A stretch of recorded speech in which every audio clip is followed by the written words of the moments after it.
امام غزالی رحمۃ اللہ علیہ لکھتے ہیں کہ ایک بادشاہ تھا۔ اس کا ایک باغ تھا، اس کے کئی حصے تھے۔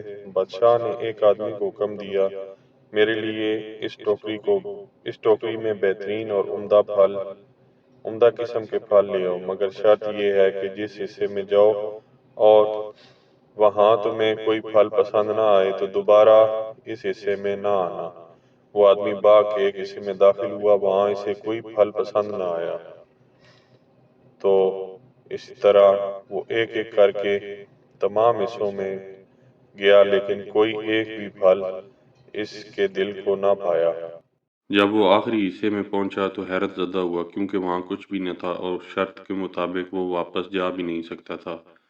جہاں پھل تھے مجبوراً وہ خالی ٹوکری لے کر بادشاہ کے سامنے حاضر ہوا۔ بادشاہ نے پوچھا، میرے لیے کیا لائے ہو؟ اس نے جواب دیا کہ کچھ بھی نہیں لایا۔ اس پر امام غزالی رحمۃ اللہ علیہ فرماتے ہیں کہ بادشاہ سے مراد اللہ تعالیٰ کی ذات ہے، باغ سے مراد انسان کی زندگی اور ان حصوں سے مراد انسان کی زندگی کے ایام ہیں۔ ٹوکری سے مراد انسان کا نام اعمال ہے۔ انسان کہتا ہے کہ میں کل سے نیک اعمال شروع کروں گا اور کل سے نماز پڑھوں گا، لیکن کل کرتے ایک دن موت اسے اپنی آغوش میں لے لیتی ہے اور جو دن گزر جاتے ہیں وہ واپس نہیں آتے، تو یہ اللہ تعالیٰ کے پاس خالی دامن چلا جاتا ہے۔ اس سے معلوم ہوا کہ دنیا بھی دھوکے کا گھر ہے۔